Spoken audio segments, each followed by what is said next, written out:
നബി സല്ലല്ലാഹു അലൈഹി വസല്ലമ തങ്ങൾ കിടക്കാൻ നേരത്ത്, ഉറങ്ങാൻ നേരത്ത് അവിടുന്ന് രണ്ട് കൈകളും കൂട്ടിപ്പിടിക്കും. എന്നിട്ട് അതിൽ ഖുൽ ഹുവല്ലാഹ് എന്ന് തുടങ്ങുന്ന സൂറത്തുൽ ഇഖ്ലാസ് ഓതും, സൂറത്തുൽ ഫലഖ് ഓതും, സൂറത്തുൻ നാസ് ഓതിയിട്ട് ആ കൈയിലേക്ക് ഊതുകയാണ്.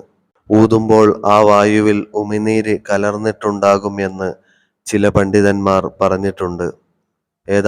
കൈയിലേക്കൂതി മന്ത്രിച്ചിട്ട് ശരീരമാസകലം തടകുകയാണ്.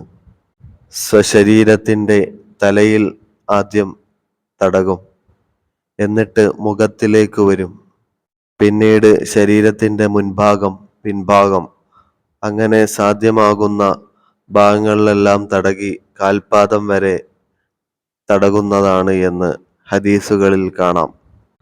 ഖുർആനിന്റെ ബറക്കത്ത് നമ്മുടെ ശരീരഭാഗങ്ങളിൽ ലഭിക്കുവാനും നിലനിൽക്കുവാനും വേണ്ടിയാണ് നബി സല്ലല്ലാഹു അലൈഹി വസല്ലമ തങ്ങൾ ഇങ്ങനെ ചെയ്തത്.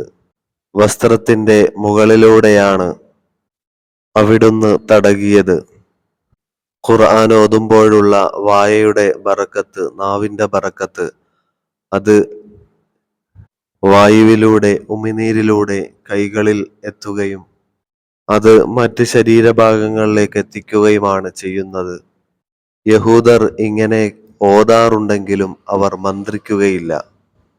അപ്പോൾ അവരോട് എതിരാവൽ നടപടി സ്വീകരിച്ചുകൊണ്ട് നബി സല്ലല്ലാഹു അലൈഹി വസല്ലമ തങ്ങൾ ഓതുകയും മന്ത്രിക്കുകയും തടവുകയും ചെയ്യുകയാണ്.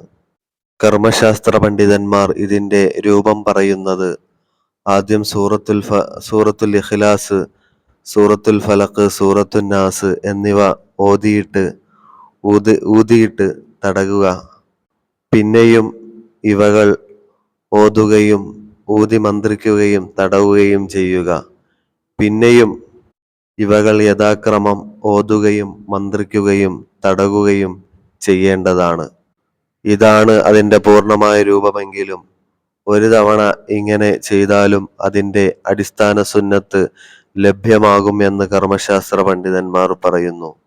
സാധാരണക്കാരായ നമ്മളും ഇത്തരത്തിൽ എല്ലാ ദിവസവും സ്വശരീരങ്ങളെ മന്ത്രിക്കേണ്ടതാണ് എന്ന് തിരുനബി സല്ലല്ലാഹു അലൈഹി വസല്ലമ തങ്ങളുടെ ചര്യയിൽ നിന്ന് നാം വായിച്ചെടുക്കേണ്ടതാണ്, അനുഷ്ഠിക്കേണ്ടതുമാണ്.